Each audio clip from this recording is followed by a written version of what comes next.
Is the stew ready yet? Almost. We need more water for the pot. In the village of Agbo, mornings rose slow and golden, spreading warm light across farmlands, clay huts, and dusty pathways. Life here followed the rhythm of the earth, predictable, gentle, and full of small stories that grew into big lessons. Among the many families in Agbo lived two sisters who couldn't have been more different. Mma, the elder, walked with the confidence of someone who believed the world belonged to her.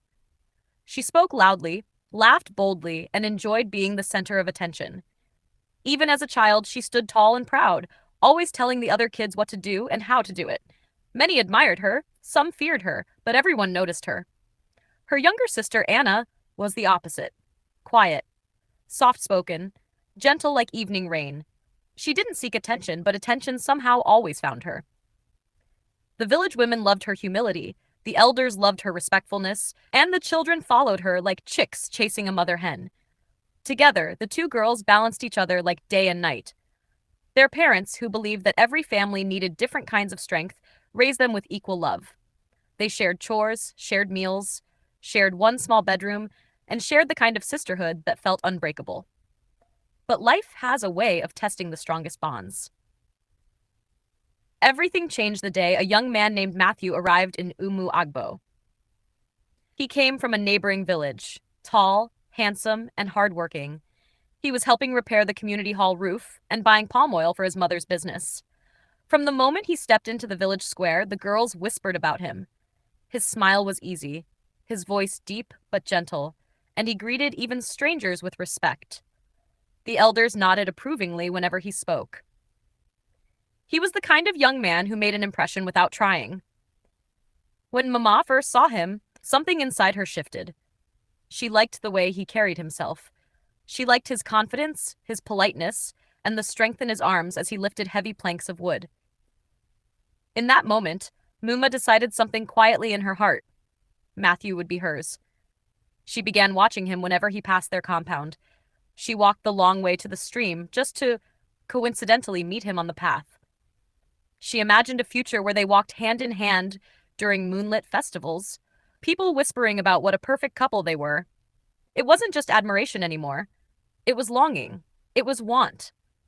But while Muma planned her dreams silently, Matthew's heart was finding another rhythm. It started innocently. One afternoon, Anna greeted him politely and handed him fresh water when he looked thirsty. She smiled that small, warm smile of hers and thanked him for helping the villagers.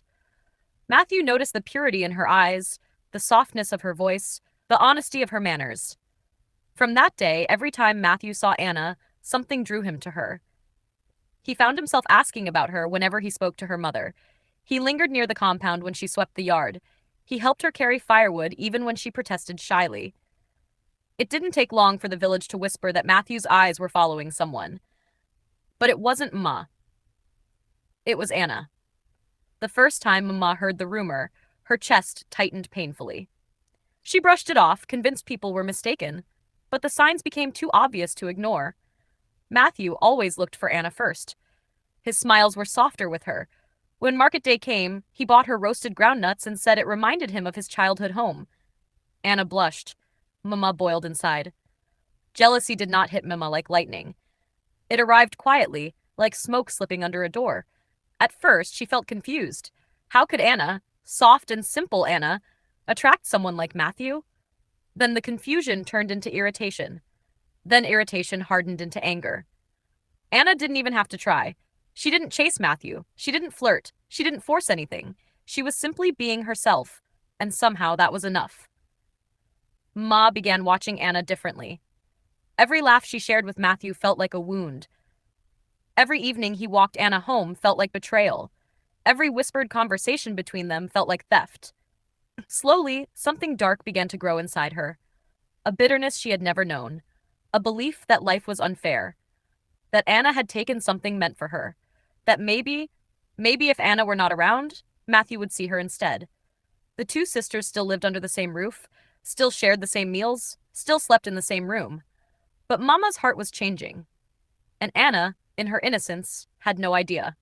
What began as envy was about to turn into something far more dangerous, something that would change the course of their lives forever. This was the beginning, the quiet unraveling, the first crack in the bond of sisterhood, and Mama had no idea just how far her jealousy would push her. Jealousy doesn't always shout. Sometimes it whispers. Sometimes it sits quietly in a corner of the heart, feeding itself on small thoughts until it becomes something that can no longer be ignored. For Mama, jealousy began as a tiny sting, but as the days passed, it grew teeth. After the rumors spread openly in the village, Mama started watching Annah more closely. It wasn't the playful, sisterly watching from childhood. This one was sharp, cold, and full of questions she couldn't answer. Why did Matthew greet Annah first? Why did he smile wider when Annah laughed? Why did he look at Annah the way Mama had always wanted someone to look at her? Each day, those questions dug deeper into her chest. One afternoon, the moment everything solidified into pain happened unexpectedly. Annah returned from the stream, her wrapper slightly wet, her face glowing with the freshness of water and sun.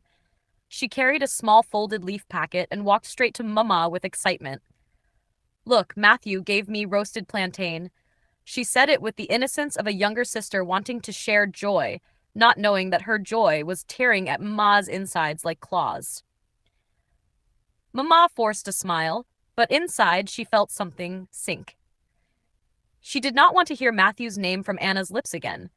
She did not want to see them smiling at each other. And she certainly did not want Annah walking around the village with Matthew's gifts. But Annah had no idea. That night, as lantern lights flickered against the mud walls of their room, Annah fell asleep almost immediately, her breathing soft and steady. But Mama lay awake, staring at the ceiling. Her thoughts were loud. If Annah had not met Matthew first, he would have chosen me. If Annah stayed out of his way, he might still change his mind.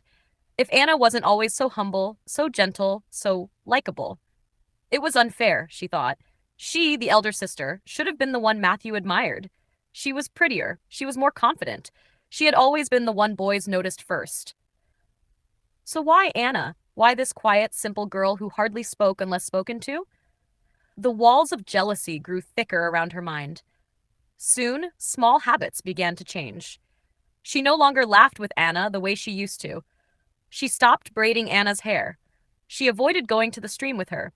And when Annah spoke about Matthew, which she often did unintentionally, Mma's body tensed like a drum pulled too tight. But the moment jealousy transformed into something darker came on a quiet evening when the family sat under the mango tree. Their mother mentioned that Matthew had told the elders he would soon come to formally state his intentions toward Annah. It was something sacred, what people in the village called Ime ego, the first step toward marriage. Annah looked shy. Their mother looked proud. Mma felt her world tilt.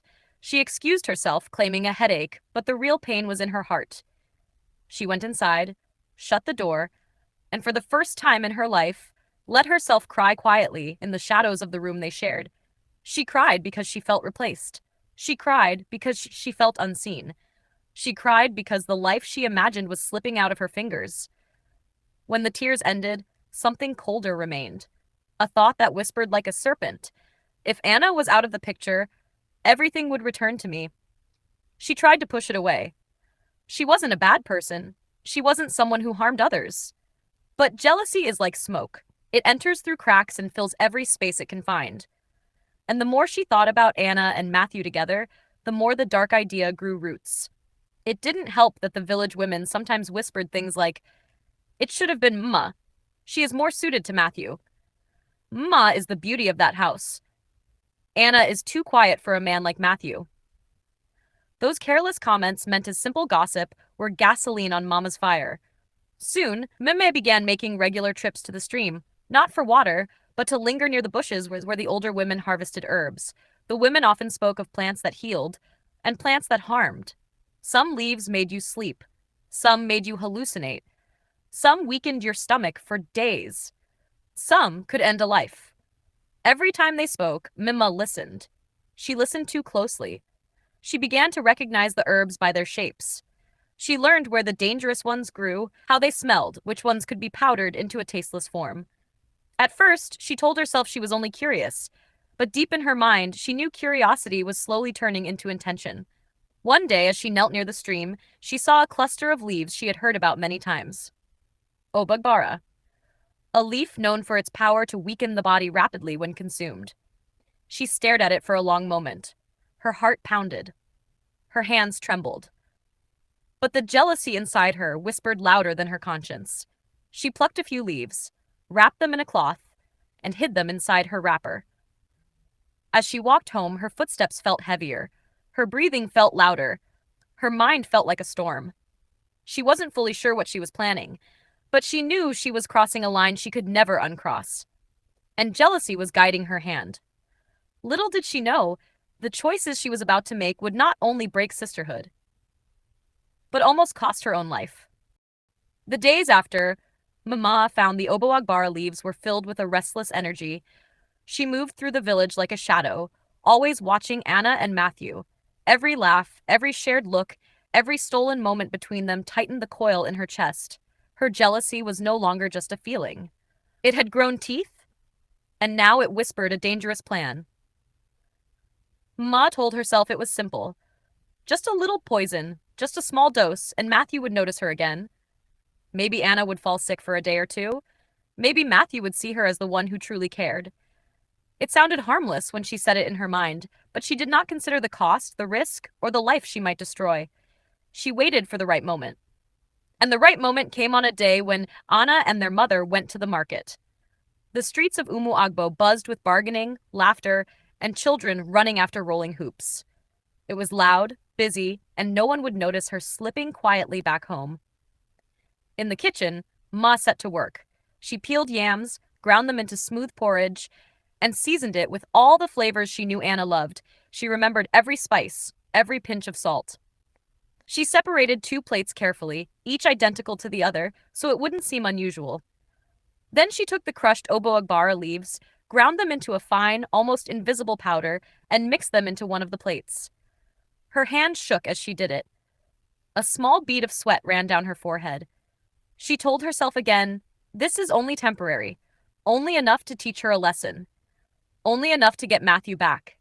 She placed the poisoned plate at Anna's usual spot and her own plate next to it. She could hear her own heartbeat echoing like a drum in her ears. When Annah and their mother returned from the market, the house smelled warm and inviting. Mama kept her face calm, her movements steady, and called the family to eat. The father sat down, blessed the food, and they began. Annah walked in, cheerful as ever, her face lit with excitement from market finds. She glanced at the plates, smiled, and sat down. Mama watched closely, her chest tightening with anticipation. At first, the meal went normally. Annah took a bite. Her mother smiled. Mma's heart raced. She waited for the first sign, the first pang of discomfort, but nothing happened. The room was filled with the usual sounds, laughter, the scraping of bowls, the father's muttered comments about the day. Then it happened. Their younger brother, who had been playing outside, rushed in with a scraped knee. He called for Annah to help him. She jumped up to fetch a cloth, and in the brief moment she left the table, their mother, distracted and busy, rearranged the plates slightly without noticing what she was doing. Ma didn't see. She was too lost in her thoughts, imagining how the day would unfold when Annah became weak and Matthew noticed her instead. Her mind raced with anticipation, but she didn't realize the simple accident that had just occurred. When Annah returned, she took a plate, but it wasn't the one Mama had prepared. It was safe.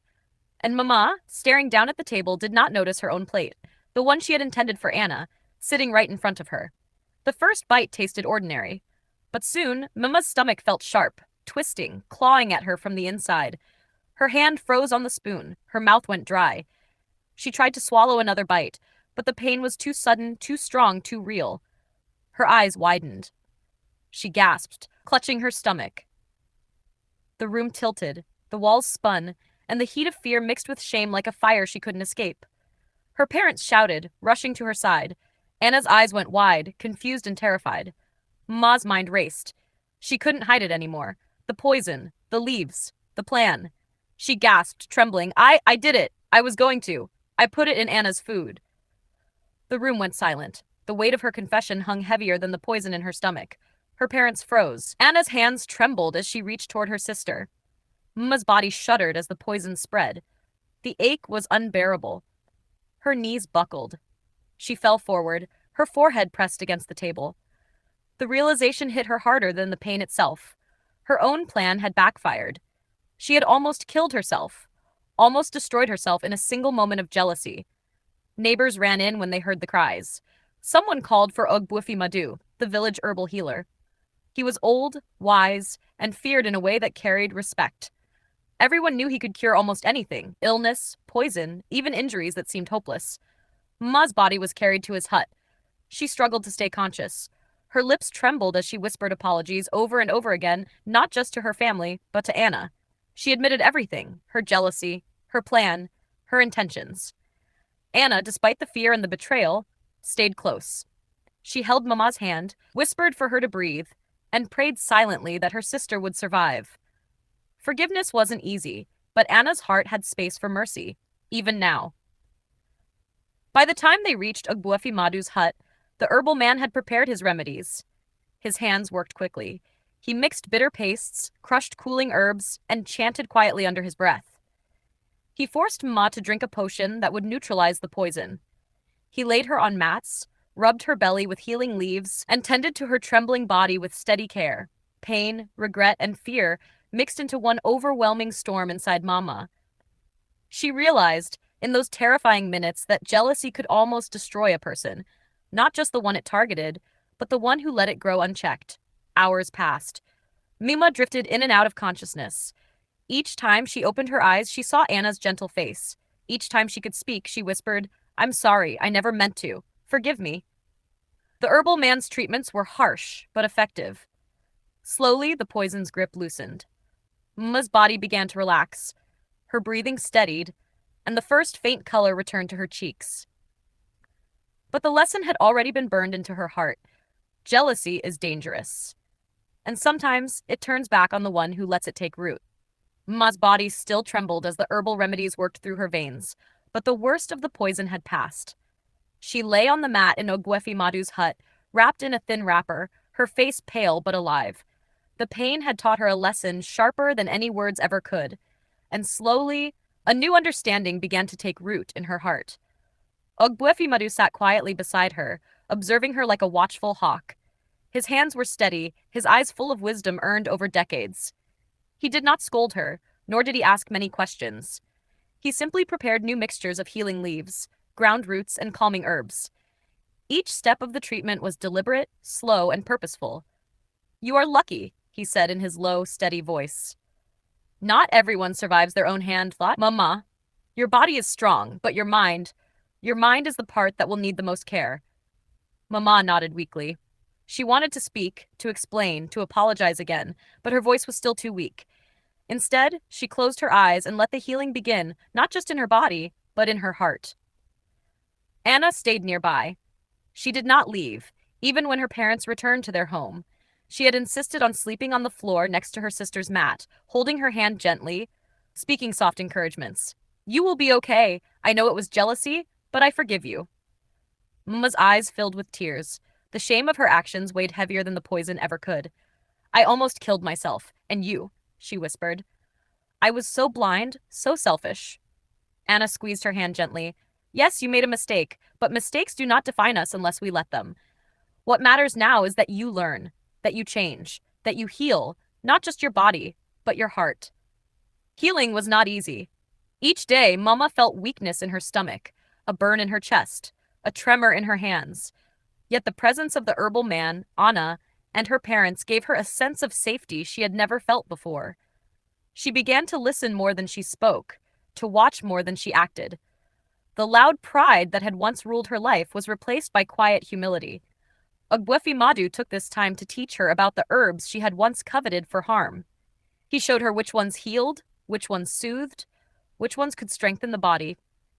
Each lesson was a reminder that knowledge could be used to protect or to destroy. Ma listened carefully. She remembered the pain her own plan had caused, and she promised herself silently she would never let envy control her again.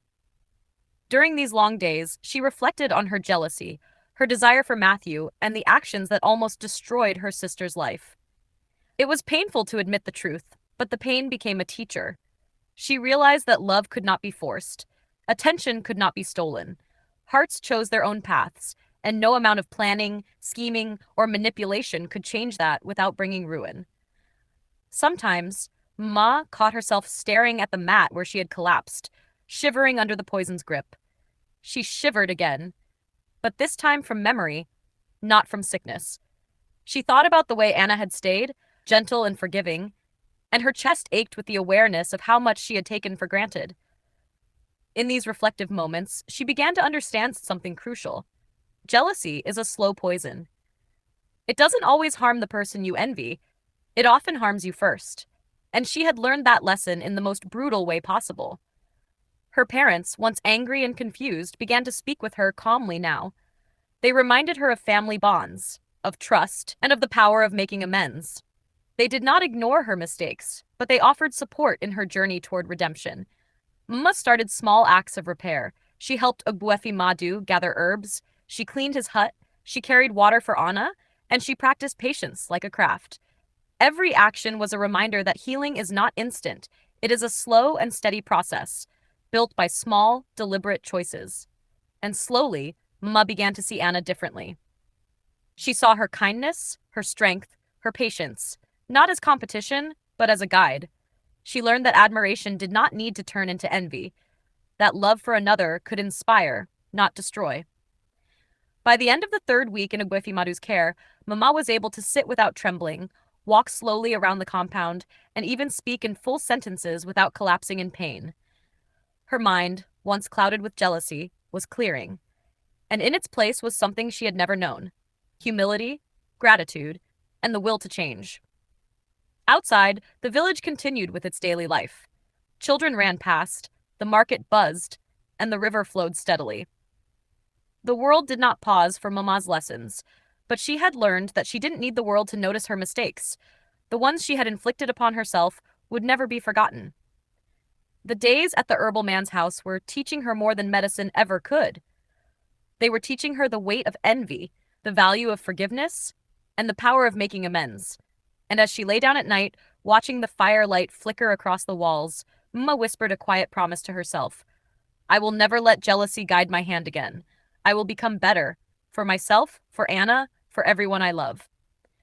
In that moment, a small hope was planted. A hope that perhaps one day, trust and sisterhood could grow again. The weeks passed slowly at Ogbuefi Madu's hut. Mma's body healed, and more importantly, her heart began to heal too. The trembling had subsided, the pain of the poison had faded, but the memory of her jealousy lingered, like a scar that would never fully disappear. It was a reminder of how far she had fallen and how much she had learned. By now, Anna and Matthew's relationship had become a serious topic. Their families had discussed it quietly, and though Mama had once longed for Matthew's attention, she now saw things differently. Love cannot be forced. It cannot be stolen. And it cannot flourish where envy grows. Matthew understood that staying in Agbo could be difficult for both him and Anna. The events with Mama had left whispers across the village. Even though Mama had confessed and was recovering, some villagers still stared, judged, and whispered. Anna, always thoughtful and gentle, knew that moving might be the best way to start a life without fear and without shadows from the past. One morning, she sat with Mama in the herbal man's hut. The sun streamed softly through the window, and the air smelled faintly of healing leaves. Ma, Anna said softly, I'm going to move to the next village with Matthew. We'll build a new life there. I want you to recover fully, and I want you to forgive yourself too. Mama's eyes filled with tears. It was one thing to be forgiven by Anna. It was another to release herself from the guilt that had nearly crushed her. She nodded slowly, her voice trembling. I will try. I don't deserve your forgiveness, but thank you for staying with me. Anna reached out and squeezed her hand. I forgive you, Ma, always. But some lessons can only be learned with time. And with that, plans were made. At dawn, Anna and Matthew quietly packed their belongings. The villagers, aware of the situation but respecting their privacy, watched from a distance. No one spoke much because everyone knew this departure carried both hope and the weight of what had happened. As the two left Agbo, Mama watched from the doorway of Ogbuefi Madu's hut. Her heart ached, a mixture of sadness and relief. Sadness because she would not see Anna and Matthew every day. Relief because she had survived, because she had learned, and because the past would not continue to poison her life. Days turned into weeks, and Mma continued her treatment under the herbal man's guidance. Each day, she practiced humility, patience, and service. She learned to cook for others without expectation, to carry water for neighbors without pride, and to mend fences, both literal and emotional. She spoke little about Matthew now. The longing that had once controlled her heart was replaced with self-reflection and understanding. Ogbuefi Madu often reminded her, Mma, the poison that you tried to use on another is a lesson, not just for the body, but for the soul. Jealousy is dangerous, but regret can be used to rebuild. Will you rebuild yourself? Mma nodded. I will. I have no other choice. She also began to rebuild her relationship with her family. Each visit to their home was met with cautious smiles, but over time, laughter returned. She helped her mother with chores, assisted her father in the fields, and slowly earned back their trust. The bond between sisters remained fragile, but it existed, and Mma vowed to nurture it carefully, like a plant that needed time and sunlight to grow. Meanwhile, in their new village, Anna and Matthew began to carve out a life filled with simple joys, tending a small garden, helping neighbors, and building a home where laughter could flourish without fear. Letters arrived occasionally, brief and polite, from Mma, updates on her recovery, small apologies, and stories of her lessons learned. Anna smiled quietly when she read them. She had faith that Mma was changing. Mma knew the path ahead would not be easy. Jealousy was a shadow that could return if she was not vigilant. But she had learned that awareness, humility, and patience were stronger than any desire for another's attention. She had learned that true strength comes not from possessing love, but from controlling one's own heart. The village of Agbo returned to its rhythm. Children ran by, markets buzzed, and the river flowed steadily as if nothing had happened. But inside Mma, life had changed forever. She had faced the consequences of her envy, tasted the bitter lessons of her mistakes, and survived. And though Anna and Matthew had gone, Mma's life was no longer about competition, jealousy, or longing. It was about growth, forgiveness, and the careful work of becoming a better person. As she lay on the mat that evening, the sun dipping behind the palm trees, Mma whispered quietly to herself, I will never let jealousy rule me again. I will live with humility. I will honor my family. And one day, I will be worthy of trust and love in my own way. The story of the jealous sister ended not with revenge, nor with tragedy, but with a lesson for life. Envy can burn everything around you, but humility, forgiveness, and self-reflection can rebuild even the deepest broken bonds. The sun set over Agbo, golden and calm, and life continued, full of mistakes, lessons, and the quiet hope that even a broken heart can learn to beat wisely again. Thank you so much for watching. I hope you enjoyed the story and all the twists and lessons along the way. Don't forget to hit that subscribe button and turn on the notification bell so you won't miss any of our future stories. Drop a comment and let me know what you thought, and share this video with friends who love African tales. See you in the next story.